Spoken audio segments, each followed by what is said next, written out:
नमस्कार, news wing TV में स्वागत है आपका। मैं हूं रफ़ी समी। लोकसभा चुनाव का बिगुल बजते ही कह सकते हैं पार्टियों में झटकों का दौर भी शुरू हो गया है। एक तरफ जहां कल जेएमएम की सीता सोरेन ने बीजेपी का दामन थामकर जेएमएम को झटका दिया है, तो वहीं आज जेपी पटेल जो मांडू से बीजेपी के विधायक थे वो कांग्रेस में जाकर कहीं ना कहीं बीजेपी को झटका दिए। हमारे साथ मौजूद है विधायक अमित जी। अमित जी, जिस तरह से आज जो है मांडू विधायक जेपी पटेल कांग्रेस में शामिल हो गए हैं, किस रूप में देख रहे हैं?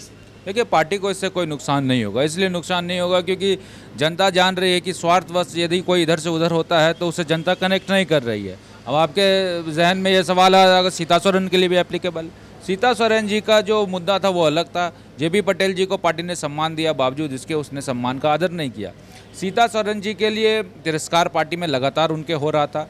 मुखरता के साथ प्रदेश की समस्याओं को उन्होंने अपने सरकार के समक्ष रखा। सरकार ने कोई निदान नहीं किया और अंततः 4 साल के संघर्ष के बाद उन्होंने भारतीय जनता पार्टी ज्वाइन किया। तो मुझे लगता है कि सीता सोरेन के आने से उनकी जो मुखरता रही है उनसे प्रदेश का हित होगा, और जेपी पटेल के जाने से मुझे लगता है स्वार्थ की पूर्ति होगी, उनके स्वार्थ की पूर्ति होगी, व्यक्तिगत स्वार्थ की पूर्ति होगी। इसे जनता कनेक्ट नहीं करती है। और एक बात मैं आपको निश्चित कर दूं, जो भारतीय जनता पार्टी का लहर अभी चल रहा है प्रधानमंत्री नरेंद्र मोदी जी के नेतृत्व में, उस हिसाब से देखा जाए तो जेपी पटेल ने आत्मघाती जो है एक डिसीजन लिया है, धारा के विपरीत चलने का प्रयास किया है, जो कि मुझे लगता है कि उनकी मानसिकता को दर्शाता है।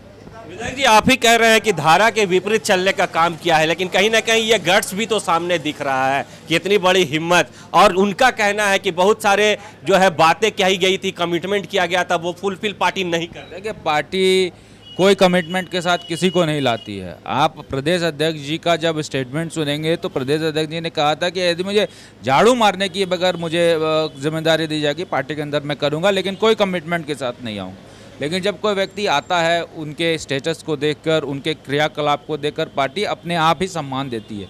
और जेपी पटेल को पार्टी ने सम्मान दिया, सचेतक बनाया, काफ़ी इम्पोर्टेंट पद है। अगर उनको ऐसा लगता है कि और मुझे चाहिए था, तो मुझे लगता है कि आप तुरंत जेएमएम से आके भाजपा ज्वाइन करते हैं, भाजपा से कांग्रेस ज्वाइन करते हैं, तो ये कहीं ना कहीं आपके स्वार्थ को दर्शाता है। आपके जो है इच्छाओं की पूर्ति नहीं होती है तो आपको भाजपा अच्छा नहीं लगता है। कल की डेट में आप भाजपा में रह के कांग्रेस को गाली दे रहे थे, आज की डेट में आप कांग्रेस जाके भाजपा को गाली देंगे, तो लोग जान रही है और लोग समझ रही है। आज राहुल जी के सिद्धांत उन्हें अच्छे लग रहे हैं। वही मैं बोल रहा हूँ कि इससे पहले उनको राहुल जी के सिद्धांत सबसे खराब लगते थे। राहुल जी को पप्पू कहने से वो नहीं डरते थे। तो मुझे लगता है कि समय के साथ अगर कोई आदमी अपना स्टेटमेंट बदल लेता है तो वो स्वार्थ है और उससे ज़्यादा कुछ नहीं। सुना आपने, ये थे हमारे साथ विधायक अमित मंडल जी, जो प्रवक्ता भी है पार्टी के, और साफ इन्होंने कहा है कि जिस तरह से जेपी पटेल ने कांग्रेस का दामन थामा है, कहीं ना कहीं वो स्वार्थ के भाव में, लाभ में आकर के कांग्रेस का दामन थामा है, जिसका खामियाजा उन्हें उठाना पड़ेगा। सहयोगी राकेश के साथ रफ़ी समी, न्यूज़ विंग रांची।